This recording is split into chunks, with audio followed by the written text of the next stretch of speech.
Graça e paz, meus irmãos, minhas irmãs. A gente vai continuar a fazer o sexto capítulo da nossa confissão de fé, que é a queda do homem, né, e o pecado e sua punição, né? Eu acho que é isso. O pecado e sua punição.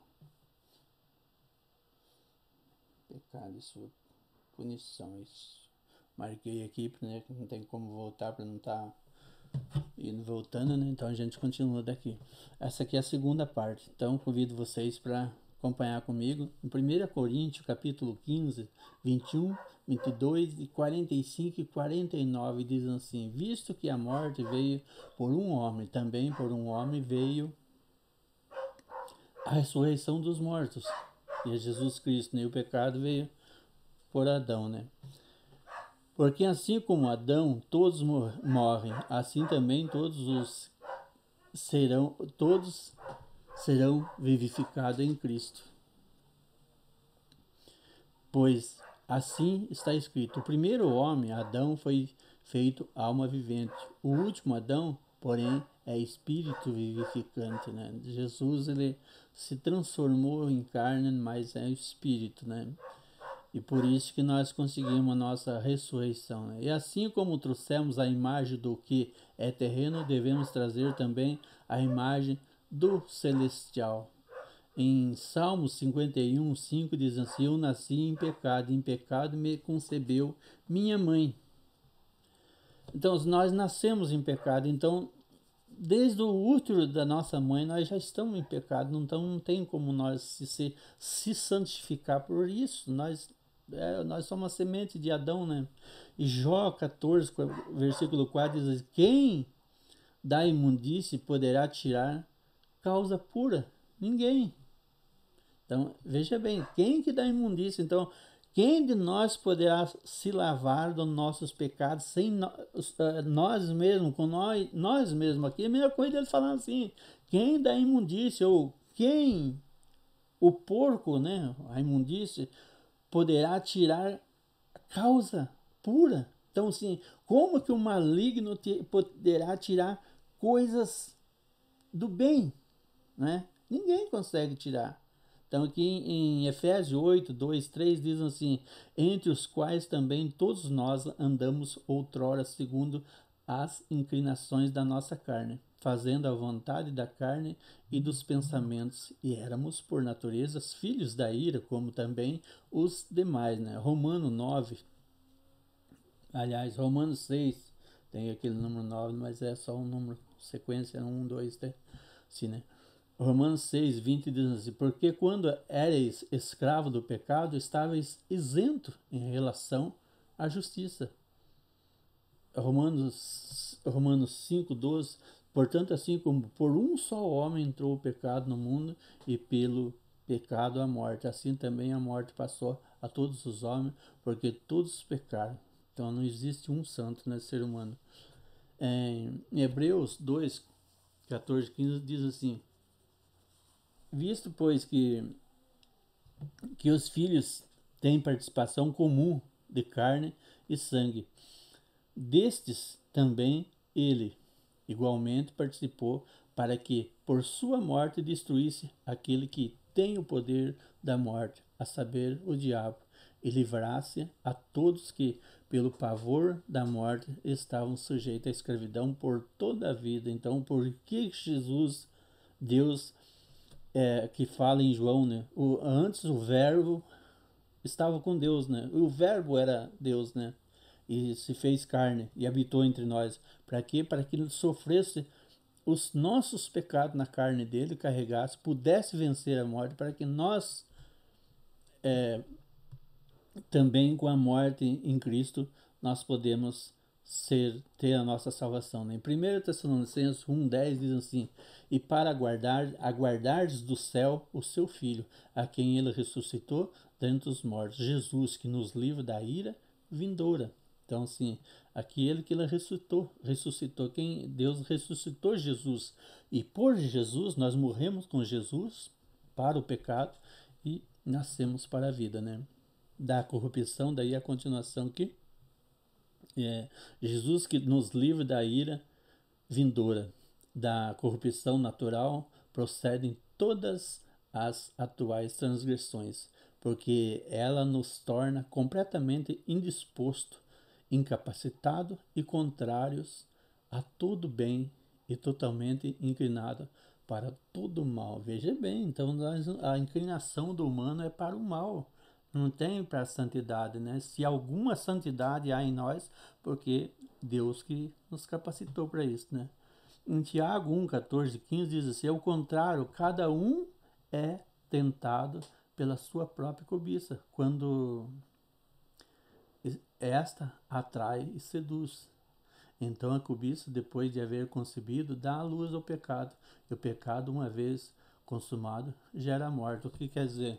Nós vemos pelos nossos olhos e a cabeça faz planos daquela cobiça. E o que acontece? Nós vai no nosso coração. Através do nosso coração cria raiz. Ali começa começa a criar raiz e formar o mal. Nós conseguimos aí a consumação, né?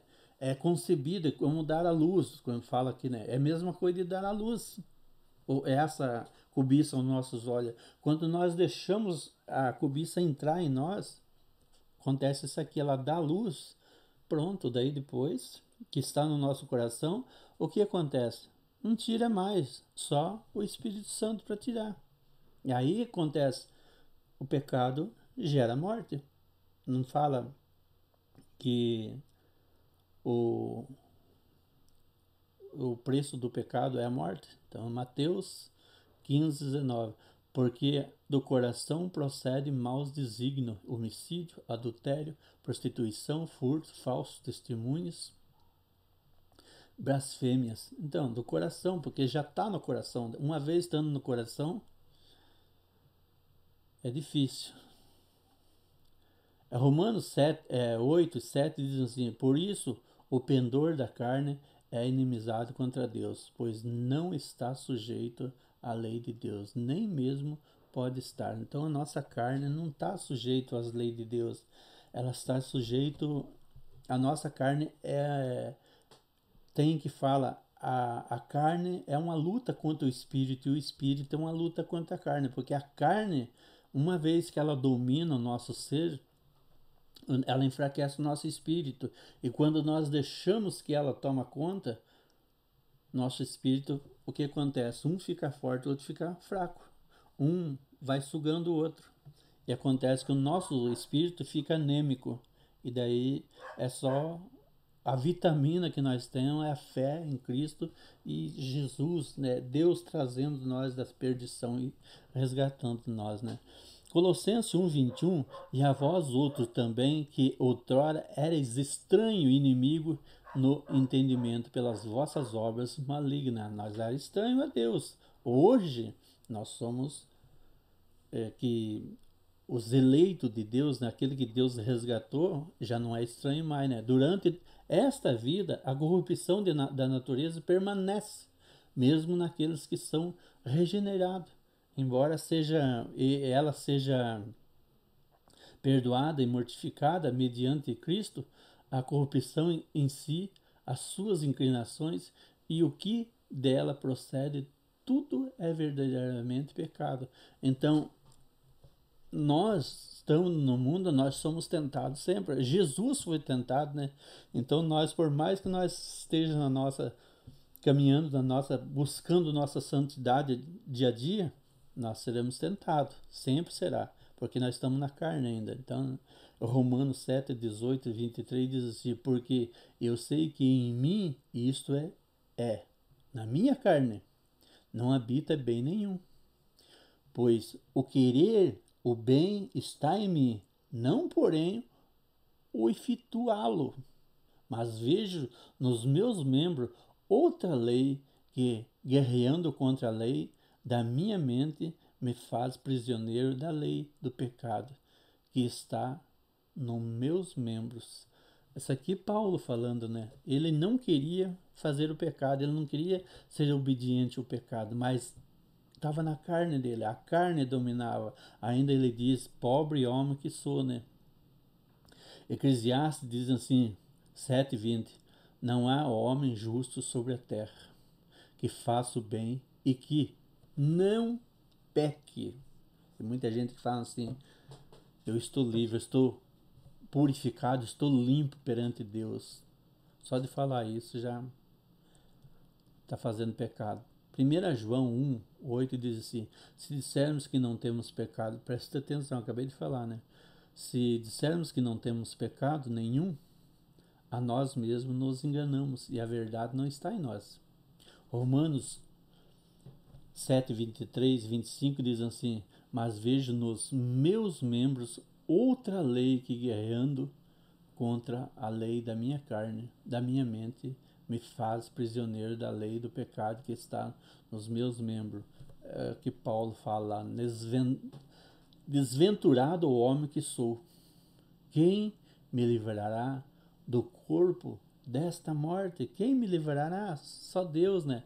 Graças a Deus por Jesus Cristo, nosso Senhor, de maneira que eu, de mim mesmo, com a mente, sou escravo da lei de Deus, mas segundo a carne, da lei do pecado.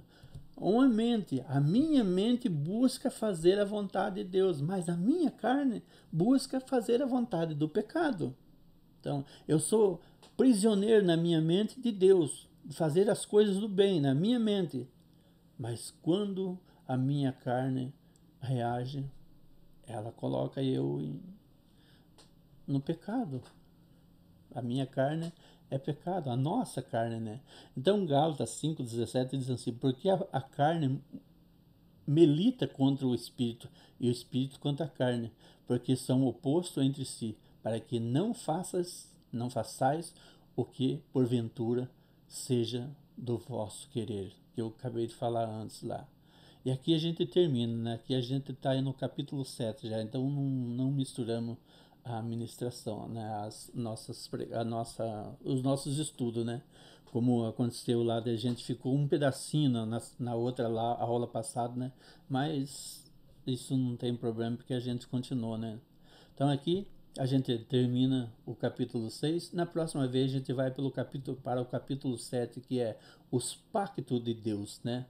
E que Deus abençoe a cada um de nós, nos fortaleça, né? Para cada dia nós poder ter a iluminação do Espírito Santo em nós, para que cada vez nós sejamos dignos da presença de Deus, que Deus faça resplandecer a tua luz sobre nós, para que nós sejamos agradecidos e abençoados a cada dia.